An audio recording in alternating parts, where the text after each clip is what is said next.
Hello, good evening. Welcome to News Tonight on Metro TV. My name is Bridget Otu. Tonight, stories making headlines.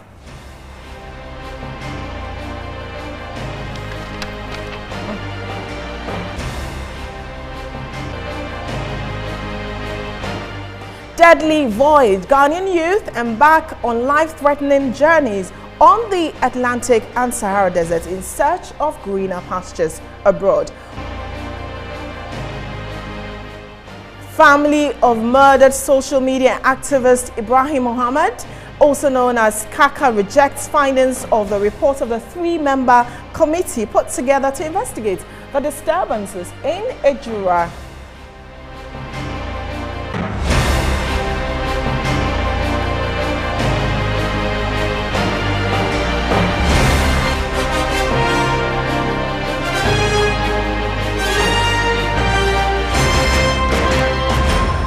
Let's talk about the issue of migration, and the migration of youth to North Africa and Europe in search of greener pastures is still rampant, although there's an ongoing campaign being waged by the European Community of West Africa, ECOWAS, African Union, and the European Union to end the canker. The practice remains a blot on the conscience of governments. Sub-regional bodies such as ECOWAS, AU and EU have been working in tandem with relevant authorities to end all forms of illegal migration along the desert to North Africa and Europe, yet to no avail. And our correspondent Zambaga Rufai Saminu is currently in Morocco, the North African country, being used as transit points by many of these illegal migrants heading to Europe, and comes through with this report.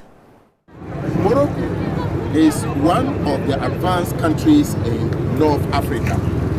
The country is a home to many Africans who find themselves in North Africa. But it is also very interesting to note that the country is known for tourism purposes. That's not all. The country is also attracting illegal migrants. Illegal migration to Spain's Canary Islands off the Moroccan coast has been a lingering issue confronting Africa and Europe, but lately there's been a decline in the practice following COVID-19 complexities and tighter security measures from both Morocco and Spain. In most cases, sub-Saharan Africans make perilous journeys from Morocco in rickety boats, and drowning is common. Osman Abdullahi, an illegal migrant from Guinea, has been living in Morocco for 2 years. For the moment, things are very difficult, but we are here, we don't have job. But even to search for money is very difficult. But we are aware that even to sleep is a point for us. But we are aware that most of us are sleeping here. The overall number of undocumented migrants reaching Europe remains far below the number of documented ones. The port cities, now from the EU's only land border with Africa, have semi-autonomous status like some regions of mainland Spain. Here, the influx of migrants to Europe is constant amid aspirations by jobless African youth. Karim Yakata from Senegal says his 4-year stay in Morocco has not been easy. I live here for 4 years now, from Morocco. I'm just suffering in my life. I sleep on the road. I'm that. I don't have somebody can help me. I don't have anything where I can.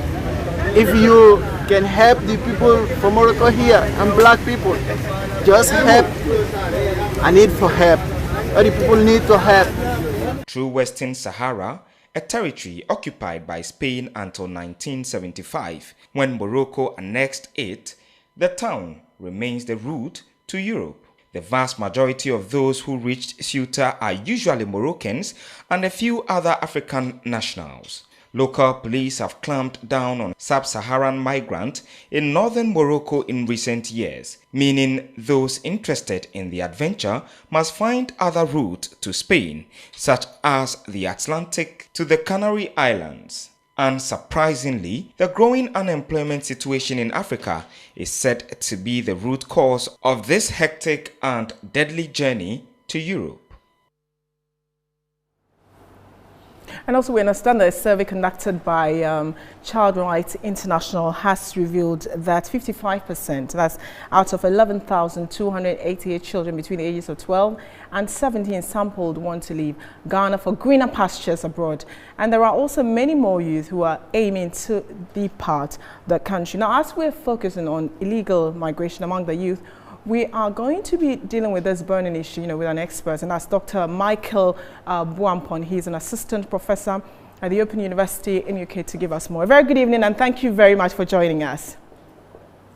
Hello, good evening, Bridget. Thank you also for inviting me. Right. So in the story, you heard a gentleman say, yes, we don't have a place to stay. The very story mentions that unemployment is the reason why a lot of them are leaving the continent.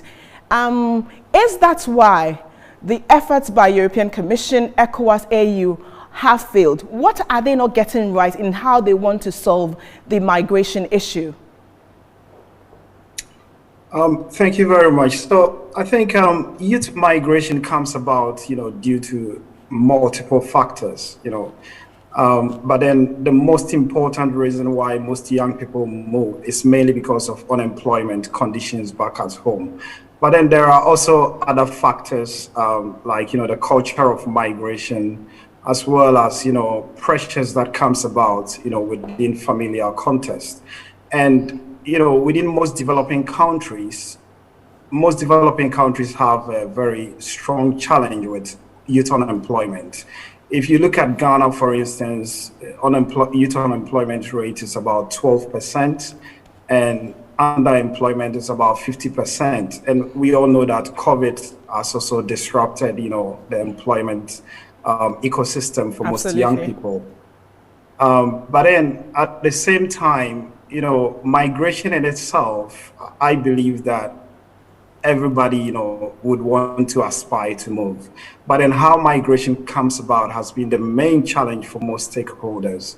And also, given the fact that migration for most households, if you look at most Ghanaian households, at least one person has, moved out of a family to see migration as a livelihood strategy, with the fact that most families would depend on remittances that comes from overseas.